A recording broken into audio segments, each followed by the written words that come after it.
Time to talk about comics, hmm? I just want to die. Precious comics. Smeagol. It is. What time is it? What day is it? Smeagol has Amazing Fantasy 15. I wish he did. We would take that precious from him. It's Fridays with Andrew. What kind of deal would you give Smeagol, Justin? Depends Not on call him Smeagol. depends on condition. Oh, okay. It all depends on He's condition. down on his luck, Justin. He is. He can barely afford pants.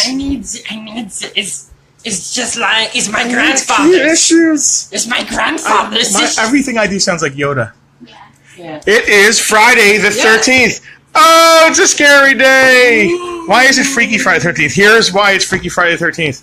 It's Freaky Friday because I'm actually in Andrew, and Andrew is me. Wait, what? Yeah. What? Andrew is me. I loved the new Star Wars. Yeah. It was the smartest movie I've ever seen. And I hate... It's really... You never said that before, Andrew. That upsets me even more because I actually hate The Last Jedi because Ryan Johnson's a hack because I'm actually Justin. Yeah, and Ryan Johnson is brilliant because he did I things. never called him... Andrew never called him that. Andrew's saying really, really weird things in my body. You're saying really weird things in my body. Ryan Andrew. Johnson should write the next Power Rangers movie. Oh, snap. I think Andrew believes that. All right, guess what? We're back in our regular bodies, and I'm Justin again. What lesson did we learn, Justin? We learned not to get in each other's bodies. Well, no, we're supposed to learn something about love and... Although we have the same hair and, Have you never and seen beard. Freaky Friday? The original one. Yeah, but it's just, they learned the... I know everything I need to know about love already. So Yeah, why you are married. why did an Asian man put us in each other's bodies, Justin? Was it an Asian man? Yeah, Even in the original in the one? original... Was Well, it no, the same gentleman who was in Gremlins? I don't know. It was All an right, Asian... we're It's an going- Asian... Well, no, it's an Asian woman in the reboot. Back on topic. Sorry. All Back right. on topic. Do we have comics today? We do, and they are in their own pages. I was trying to do a thing about, like, maybe the comics... Anyway, so... It didn't work. Brothers so what do we Dracul... got? Moving on, improv. Brothers Dracul from Aftershock Comics. I can't wait to hear about Exiles that. from Marvel Comics. Exiles number 1. That looks like a book from 1995. Exiles was a late 90s, early 2000s title. This is the Maybe third that's iteration, why. I believe. Okay. We'll get onto everything. Man, else. 2 scary books. Yeah, Goosebumps. Is there a downloading theme down today? Number 2. Totally coincidental. I just think the week of the week of Friday the 13th is a scary week. Where is our new store? Paul, the store, we are on Route 40 in Mays Landing. We're about, if you remember, if you're speaking of, well, we are actually 2 stores combined, right, Andrew? Yeah. So no. Well, it's a whole. It's the best of what Justin and Penelope were doing on their own, mixed in with the best of what Frank represents. So it's Right. a unique. So when you say new store, if the store you're used to was it's a toy store, he closed, and we are now down here on Route 40, about 15 minutes past him on the way to Mays Landing. If you're referring to where we were in the mall, we left the mall, and we were about 5 minutes from the mall, heading towards It's a Toy Store. Oh. That answers the question. Back to the comics. Okay, yeah. Well, no, just a button on that, and creepy. A lot of people say that the Darksiders or Darkside the movie is Creepshow 3. Because a lot of people who worked on Creepshow 1 and 2 worked on that movie. Okay. So anyway, so this is the spiritual successor, Darksiders the movie of It's a Toy Store. Anyway, so That was a deep, deep Let's go. reference. Let's go. creepy deep references. Rein it in. Brothers Dracul. We're talking creepy. Everything is spooky right now. Talk to me about this book. I am so It's excited. so spooky. Vlad Dracula actually had a brother? Yes. And alright, this so- comic is a Yeah. fictionalized account of some brotherly stuff with them. Yeah. Was this okay, written so- by the guy who directed Thor? he's who I want to do Power Rangers or Star Wars. The guy who directed Thor was Kenneth Branagh, Taika right? Waititi. Oh, I think he you meant mean Ragnarok, not Yeah. Thor. Yeah, he meant Ragnarok. Okay. I knew what he was laying. No, you can't bring up Taika Waititi to me if you want us to stay on topic, Justin. All right, sorry. You should know that. Just about Dracula and vampires. Well, no, it's Is he vampire-y or just stabby? there's a lot of vampire in here. Okay. I don't want to give too much away.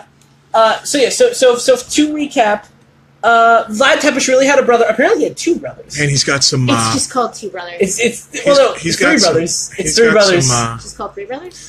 he's got some Lemmy from Motorhead. Yeah, I love Action the mutton going shop on. action there. Yeah. Hey, listen, 1400s. That was a time for fashion, I will tell you. Actually, that's a note for this book, but we'll get into that when I get into the book. There he is looking on. That's his boss chair. He's like, he may or may not be a vampire chair. So yeah, So it's like a creepy looking. yeah. So Simon Belmont's let's do throne. real history because again, Yeah. this is a lot of the fictional elements don't happen in issue 1. Issue 1 is setup, and for setup, the majority of it is actual history. So the English version is Vlad. I'm just gonna call him Vlad because it's Vlad of the Yep. ancient 1400 lingo. We don't speak it. Vladislav? Is that what you're trying to Yeah, say? something. No, it's a spelling I've never seen before. Okay. But yeah, so let's just say Vlad for right. for convenience sake. Good. Vlad and his brother Radu, I think, Tepeshes, they were part of princes to their dad, who was in charge of a region which we understand in modern times as Transylvania. It wasn't a country; it was a region. They had an opportunity to align with the Ottoman Empire when they were out conquering shit. Wait, I forget. Do we curse on the show? I forget. We do now. You can Okay. curse. Yeah, when they were out conquering, and he decided not to back him, which was a mistake, because if anyone knows anything about history, the Ottomans were really good at that. So They kind of had the corner of the market after Alexander. and all that. basically, so their dad is in a very compromising position where he has to basically, to quote Daenerys Targaryen, bend the knee. Which they do, and the Sultan of the Ottoman Empire is like, we're all good, bro. We're totally good. This is all real history. He said, we're totally good, brah. We're totally good, brah. Why don't you go back to your place and rule on my behalf since you love me so much? And he's like, totally right. And he's like, by the way, I'm keeping your sons. So it's actually a Greyjoy situation where Vlad and his brother grow up in the Ottoman Empire together. So this is when history is not. This is not the. This is just history. This is real history. This is real history. It's real history. Oh, okay. The fake stuff comes in when because what happens in Game of Thrones actually happened in real life. Sure, it's based off a lot of that. It's basically when you beat someone, you would take their child, their royal child, and raise them, treat them well. Obviously, I mean, no, Greyjoy. I can't remember his first name now. Theon isn't treated badly in the Stark household. Far from it. Same thing could be said from the Tepesh brothers. They're treated very well. They're taught a lot of warrior skills. They're taught to be some of the finest fighters of the Ottoman Empire. Vlad obviously doesn't like the situation as much as Radu does, because he sees it for what it is. We're basically prisoners. And Radu is a little bit more trying to make the best of a bad situation. And then after they receive their training, they, along with the Sultan's son, and a sizable, I don't know how many people that is per se, but it's a sizable crew, go and decide to fight something that's been killing a bunch of villagers. Ah. Yeah. And that's when we get... All hell breaks loose.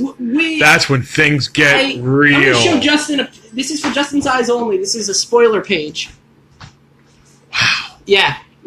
Pretty good spoilers, right? Good art. Who did that? Good, beautiful. All right, so this is Mirko Kolak. He was a fill-in artist for... he's done a lot of things. I know him mostly for a Red Skull miniseries he did at Marvel and being a fill-in artist for Secret Warriors. So this is number one. This is the number one. This is, In a limited or a ongoing? the way Aftershock does their things is they do initial runs with the possibility of more. So it being an ongoing is dependent on the people like me who bought it. Or continue to buy it. So it's not planned for a specific... There is an endpoint planned, but with the possibility. Okay. That's how Aftershock just does their business. I hope it gets an ongoing. This issue was phenomenal. What do you give it? Well, no, I'm not done the summarizing. Okay. I learned a lot. There's actually a lot of history that I didn't. I knew very Broad strokes. Broad strokes of the real life Dracula's life. And this kind of filled me in on some. I didn't know he was raised as a hostage. Me neither. That's kind of fascinating. Kind of, maybe makes some of his impaling make sense or whatever. But it's not like C-SPAN. There are the fantastical elements, and they're also done very, very well. So I think this is a great first issue in terms of setup. It's a great first issue in terms of making us care about these characters and making us want to go for a second issue. And I think it's the best you could possibly ask for in a horror, dark fantasy that still takes place in history. It's written by Cullen Bunn. He's appeared on the show before. I talked about Dark Arc once. Okay.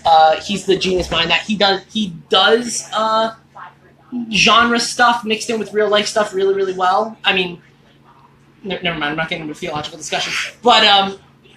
I like that you thought better of it. Yeah, thank you. Yeah, honestly, yeah. This is another A minus situation. No A. This is a pure A. I really like this as a first issue. Like I said, the art is good. Oh, what I wanted to say about something that really irks me about history pieces. I hate it how they acted like we didn't invent red till like the 90s or like the 80s. When you watch history pieces, a lot of times you'll see oranges, bronzes, grays, burgundies. The Ottoman Empire was a colorful place. There's a lot of purples, lots of red, lots of green. Look at the Sultan. Yeah, that's some sort of hat. That's a look. That's a bad hat, Harry. That's some bad hat. That's Harry. a look. It is and, a look. And the colors reflect it, and I appreciate that. And I appreciate the you know, I always like to talk about colorists. I appreciate they didn't go for a more simple cut palette. You know, we didn't invent red last week. Okay. No, that's a beef with me about history. Sure, I can neither speak to. Or I don't read enough history comics to speak on that. Well, I mean, you've seen a lot of history television. Sure, they take red out. I don't know. 300 had a lot of red in it. No, but the majority of it, like the gradient is all like that. Like it is like an orange. Okay. Like you know what? I'll talk. Hercules: The Legendary Journeys was very guilty. Never watched it. Really? What? Late 90s, right? Oh. Sorbo? Yeah. Aries? Bad time. Anyway. It was a bad time for you. Yeah. All right. Yeah. So really good. I highly recommend it, especially if you like fantasy horror stuff. There you go. There isn't much horror this issue. There's a lot of. Oh, that page you showed me had a little bit. That's spoilers. Because the majority of it is set up in history. Gotcha. All right. So now moving on to Marvel. Moving on to Exiles #1. I already don't like this. All right. You'll probably hate it as I talk. So Exiles. I don't know. It's just I'm not a fan of like the X. When I assume this is attached to the X-Men. Oh yeah, obviously with Wolverine there. Yes. I don't like when they do an X-Men offshoot and it's Exiles or Spandex or X-rated or. So this is one of those situations where a creative team is forced to do exactly what you just implied, and they make the most of it, and they make it really, really interesting. The premise of Exiles is about. I said Spandex. That's a good one. Spandex. I'm surprised it hasn't been. We should made write that. At least as a like a parody thing, like a Mad thing.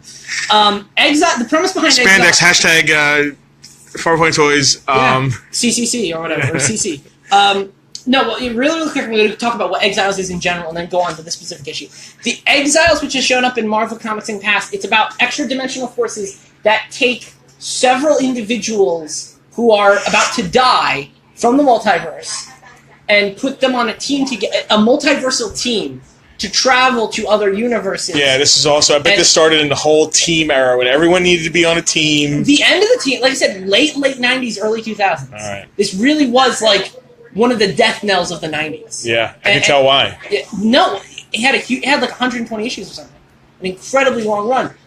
Very much beloved by fans because it took its kind of I don't want to say weak, but like I guess cash grab premise maybe. Yeah. Like and really made it into something special. And you saw interesting. One of the most interesting characters she was called Nightshade. She was the daughter of Scarlet Witch and Nightcrawler from an alternate universe. Okay. And they did one story where what if vampire Nazis won World War II? And Disappear, reappear, disappear, reappear. Yeah. And you know, there's what if vampire Nazis won World War II? Yeah. Boy, they're reaching for stories. No, they reach for stories. Iron Man? Iron Lad. Well, hold on, I'll get to this. Rogue? Nope. Iron. Did you say Iron? And Iron Lad.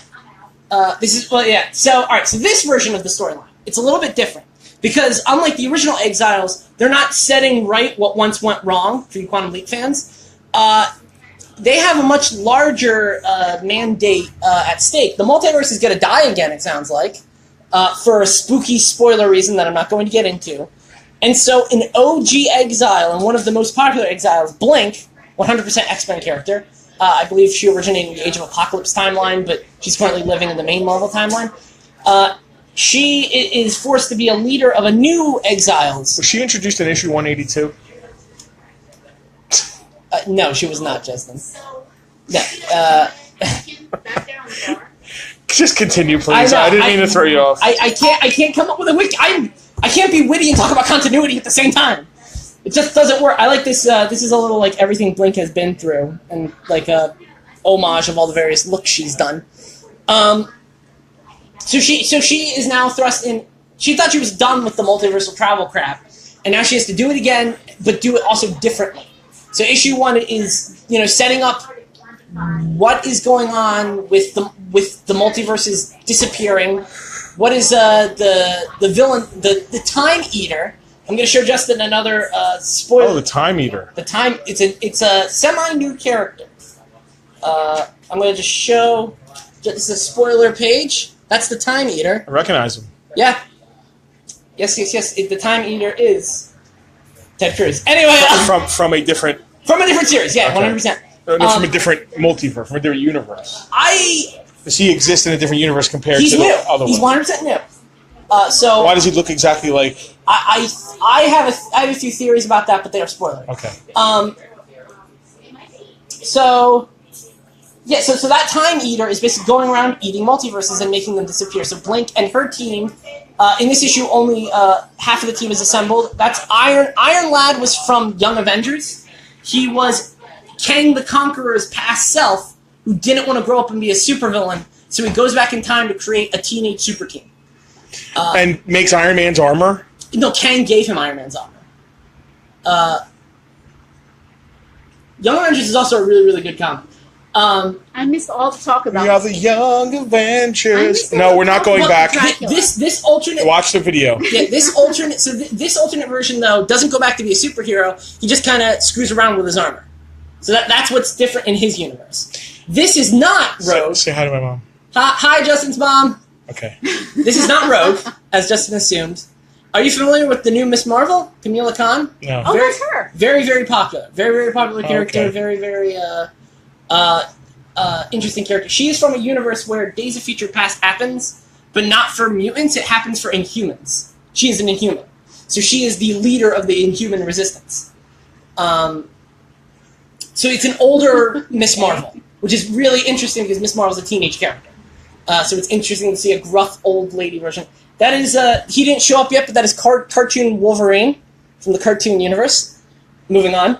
I have nothing to say to that. Yeah, what can you say? I mean, Wait, hold on. I'm sorry. I need to interrupt Sure. for a second. It's like Rick and Morty. So Yeah. we've got like normal characters doing stuff, and then we have like baby chibi Logan. There's a baby. universe where everyone is baby and chibi, and that is where he hails from. God Almighty! I'm This sorry. made the cut. Andrew, I love you. I love Sure. your comic choices. What the fuck is this? Well, he hasn't shown up yet. Well, no, it's the multiversals. It's the ragtag multiversal team to save the day from the Time Eater. I like that there's representation happening. Yes. Most interesting of all, definitely because of Ragnarok, that's Tessa Thompson Valkyrie. Oh, cool. That is literally Tessa How Thompson. come she is Valkyrie when there were a bunch of Valkyries? Because they're all dead now. And she's the last only one, surviving so she's the Valkyrie. Alright, so Valkyrie. she's because just- she's the last. Okay. Which Okay, is fair accurate enough. to the Marvel Comics. Fair enough. Yeah, so So that's like the Kurgan. He's the last. I of the love Kurgan multiversal people. stories. I love cosmic, off the walls, fantastical feats. And my favorite thing ever is when those things are happening with real down to earth people. And again, Cartoon Wolverine hasn't shown up yet, much to my I can't wait for him too. But when Just hold that steady. just You can keep talking. looking at Chibi Wolverine. Yeah, keep talking. When I paused and moved on, it wasn't because I hated it, it's because I had nothing to add. Alright. Because so, it's as perfect can get, there right? you go. Oh my freaking Cartoon God. Hawkeye is a much beloved character, by the way. Please, God. Anyway, so You can keep talking. I like a lot of the interactions that go on. There's also, again, it's always weird with spoilers because I don't know how much I want to satiate the audience with. But a very pivotal Marvel character who has not had the limelight as of late, it kind of thrusts the plot along. Oh. And that was a nice touch to see, and it was very satisfying to see. For the record, this almost didn't. You were saying I'm surprised it made the cut. Domino #1 almost beat this. This was very neck and neck for a little bit between this and Domino #1. I chose this ultimately. Are they relaunching Domino because of the Deadpool movie? Yes, 100%. Yeah. But they gave it to Gail Simone, which I think is the best idea ever. So, just a side note here. Sure. It seems like a lot of #1s are starting to hit. It looks like a good time for people to get on to some comics. Yeah, we've been having past series for a while right now. Georgie says hi. Oh, hey Georgie, what's up? I think for the past Fridays with Andrew, I haven't had a single #1 on. No, you haven't. Yeah, because there gets a point where like everything is in the middle of things, and then like you said, end of or second week of a month is a good time for #1s. So so that's what we're getting in right now. A lot of series are ending, which means that they have to be replaced by something. Right. Because that's just how the comic economy. But right now is a good time to call us and get on board. Definitely. And again, I'm going to be giving a recommendation by the end at the end of the show on a title that I think is worth promoting. We're trying to keep this down to a half hour. Definitely. Well, where are we at now? I don't know, 45 minutes? I'm just kidding. Highly doubt. All right. So I would give this A-. 3 hours. Okay. Why the minus? Because setup is weird and setup is hard. Oh, I wanted to say this is by a big up in the writer Salim Ahmed. He is a huge big up and comer. A lot of people are predicting him to be the next big thing in like 3 years.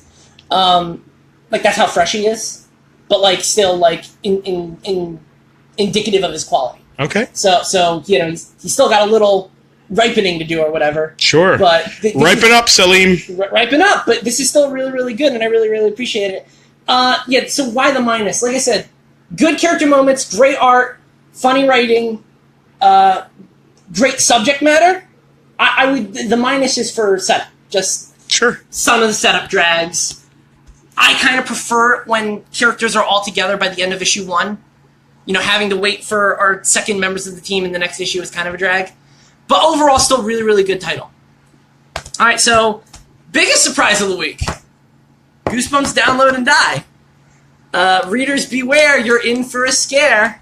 So I have to say real quick. Sure. My mom and Georgie Fornia are talking to each other on here. That's a great conversation. I noticed that. And they're just talking about the day and enjoying things. That's so sweet. It is nice. I hope you guys. All right, well, I hope both of you are having a great day. Yeah. All right, very, very. So Goosebumps, guys. We talk a lot about me being the missing gap in pop culture and nerdom. That's what you guys call me. We call you the missing gap. I don't think I've ever said Andrew is the missing gap. I'm the gap in your knowledge, the gap in like your. Got it. Yeah. Yep. You know what I mean? Yep. You're filling the cracks between concrete bricks of life. Yep. I think this is a good example of this.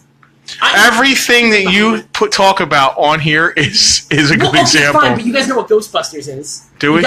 Yes, we do. Yeah, I know what Goosebumps is, Andrew. No, I know you, but like, how exposed were you to it? Goosebumps? A little. Actually, my little brother watched it. Okay. So it was. I've seen episodes. It was a line of books before that. Right, I actually have a comment. R.L. Stein. Early 90s. R.L. Stein. I'm familiar with Goosebumps. I didn't read too much of them. They were a little bit after my time. I was a little too old for that. Well, that's what I think it's like just the cut. But I'm a huge fan of Choose Your Own Adventure books. R.L. Stein used to write a ton of Choose Your Own Adventure books and Find Your Fate Indiana Jones books. I'm also a fan of those. I didn't know he did those, but I know he did the. He had a pseudonym, or she. I honestly don't know if R.L. Stein. He's a dude. He's a dude. He used a pseudonym for some of that stuff. Played by Jack Black in the movie. Take it off me now. I'm done. That's 100%. That's 100% accurate. And there was a line of Goosebumps Choose Your Own Adventure style. There was. Yes, give yourself Goosebumps. It's called. But yes, Andrew, you still you do fill the gap. Yeah. So Goosebumps just came back to comics. Goosebumps, like Power Rangers, has been a thing where they've tried comics a few times in the past, and it's never stuck. The IDW is the latest publisher to call Goosebumps to its home, and this is the second miniseries in its attempt to give Goosebumps a comic book presence. Mm-hmm. Obviously, this is all ages appropriate, because Goosebumps should be all ages appropriate. I feel like no one wants an R-rated Goosebumps. Maybe someone does. Someone, you know what? That's fair. Someone wants an R-rated Goosebumps. Yeah. That's called Creepshow. That is exactly called Creepshow. But anyway, what I want to give props to Stein's writing. I can't speak for the indie books, but definitely in his Goosebumps series, he has a great way of doing stories about children to young adolescents and like that weird transitional period. He has a great way of merging classic horror things and horror themes with what it's like to really be a kid. I think he has had some supervisional element to this series, but he did not come up with it, and he didn't write it. That is by Jen Vong and Michelle Wong, with colors by Triana Tree Farrell. Great name. I love hearing him slay people's names. I know, right? It's one of my favorite parts of Fridays with Andrew. We should do a supercut. I think Jen Vong is pretty good. Yeah, we actually just had a customer in the store who saw that we were filming, and said that he doesn't watch Fridays with Andrew for the comic reviews. He watches it for the banter between us. He's the one guy. Yeah. Well, him, Georgie, and your mom. And my girlfriend. I don't know if she's watching right now. Oh, Emily. Is Emily watching? I don't know. Sometimes she's busy. Anyway, yeah. So, with that said, this is kind of this is really a 2010s version of a Goosebumps story. Download or Die. It's about a cursed phone, and it's about a cursed app. I think there was an episode of Supernatural like that. Was there really? Was it any good? I don't remember. This is really good. Oh. Frank is calling. Sorry, Frank. What are we doing? We're doing Fridays with Andrew. Yep.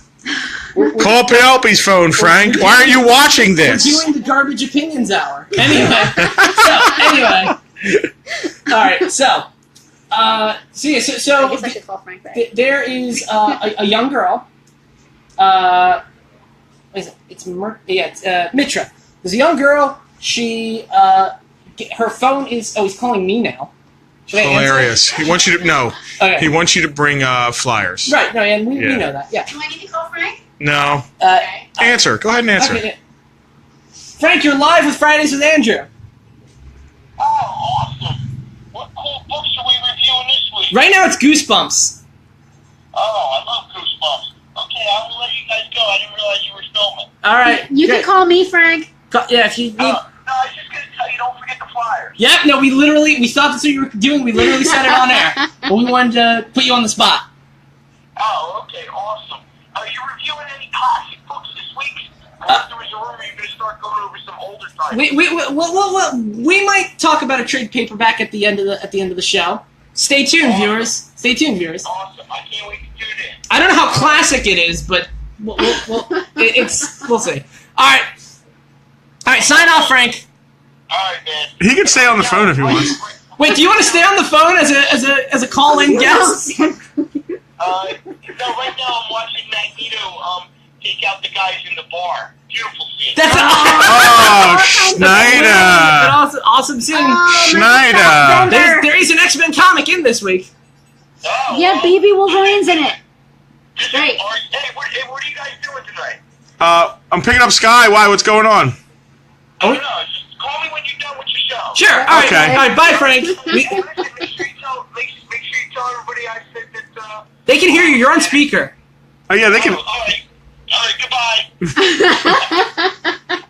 Fantastic. That was. All right. We love you, Frank. It's a train wreck even when he's not here. I resent the term train wreck. A fabulous mess. Millennial mess? Sneak person mess? What are you? Well, no, those are three different inside Back jokes. on track. Back on track. Back on app. Stay on target. Yeah. So Mitra gets her phone broken by some jerks in a particularly crappy week where her best friend since childhood meets this other new girl who they really, really click with, and so now she's starting to feel like the odd person out.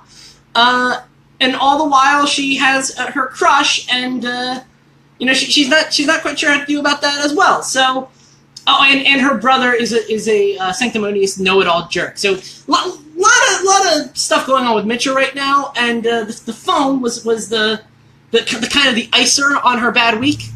But it's all good because she gets a mysterious phone out of nowhere with a lot of fun mysterious apps. Out of nowhere. I don't know. It's mailed to her. Okay.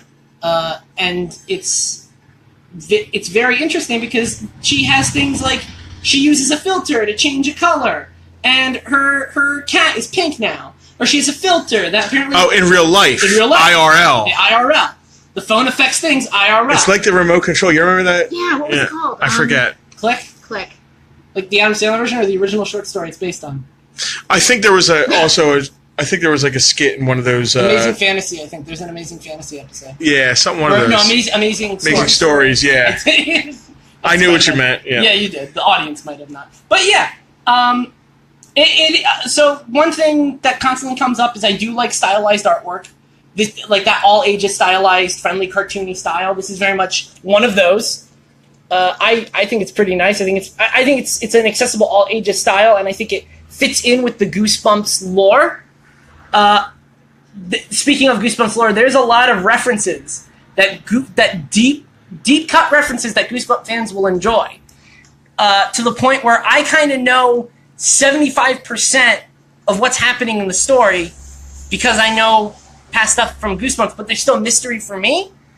So I don't know, I feel like they have the best of both ways in that way, where they're still making stuff suspenseful and they're still making things interesting, but at the same time, my kind of reading ahead means I know I have a better footing than someone who wouldn't. I don't know, there's a lot of good stuff. There's a lot of... Vaughn and Juan really did a great job of capturing what I was telling about R.L. Stine, about really being able to be contemporary and modern, but still tell what is, for all intents and purposes, a classic ghost story. So really big. This might be my surprise of 2018. Because I bought it because I like Goosebumps, but I wasn't expecting to like it as much as I am. You didn't think it was going to make the Fridays with Andrew cut? Not at all. How come issue 1 didn't? Issue 1 wasn't as good as issue 2. There you go. Issue... And is, also is this ongoing? 3-issue miniseries. Oh, so we're almost this is done. the midpoint, yeah. It sounds like they're doing with Goosebumps what they've done with Transformers, series of miniseries. So which you can always get the trades afterwards. You can get the trade for the first Goosebumps miniseries, Monsters at Midnight, which is not as good as this. So I would say wait for this, because Monsters at Midnight is okay. But this is really good. Who's someone commenting? Yeah, people are just commenting. My mother's saying things that she shouldn't be saying, and I deleted it. All right, fantastic. Yeah, download and die. Honestly, when I heard the title, I kind of cringed a little bit. Yeah, it sounds kind of like silly. It's not as hacky as you'd think, especially with that premise is a little hacky. But magic filters. Yeah. I would roll my eyes if I saw that on paper. It really works. Well, it's a visual medium, so it makes sense that it visually works. Yeah. Well, if it was in a literal Goosebumps book. Did you give it a grade? I haven't given it a grade. I really think it's an A. Wow. It's like I really like it. Good. I like it. I mean, I come in with that assumption that you brought the these. best. Yeah. The best of the best. So Right, it's but not no, but I would surprising. understand that Goosebumps. This beat Gideon Falls, issue 2, which Gideon Falls was that Jeff Lemire book about the priest and the insane person. Do we know any more about that? Issue 2 is really, really strong, and it beat them in my rankings. Wow. And it's not that Gideon Falls 2 was bad; it was really, really good. I thought Gideon Falls was going to have its spot. Let me put it that way. That I can't get over how surprisingly. Well, I mean, that kind of sounds like a dick thing to say. It was surprisingly good. No, it was... not really. I mean, you didn't expect it to be bad, but... Yeah, you thought it would be fun and cute, but it turned out to actually be good. Exactly. Yeah. Yeah, this is the Looney Tunes. Hey! Yeah. Let's pull something off the crack. So we went out of order, Okay. because first I'm going to do my weekly recommendation. Sure. Which is going to be Dynamite Comics' Nancy Drew. Oh, man. Here's why. My sister loves Nancy Drew. So Here's the thing. I have to give it to it. Because it's written by my best writer of 2017, and it's drawn by my best artist of 2017. Oh, is it colored by your best color? No. There's no such It thing. might be. Shut. It might be Roboto. There's no such thing. I can't remember who's coloring it, but yeah, I have to give the recommendation. I'm getting it. I never thought I would get a Nancy Drew comic book. I am buying it for nothing to slander Nancy Drew. No. I never grew up with Nancy. I have no connection to Nancy Drew. So it's written by the girl who wrote the Gem comics? Yeah, and drawn by the girl who drew some of the Gem comics and did Bingo Love and did and it's also written by she did Rogue and Gambit, which has appeared on here twice. So great writer, really funny writer. Shout her out. What's her name? Kelly Thompson. Okay. Fantastic writer. Nancy Drew looks really, really good. It is going to be an adult Nancy Drew.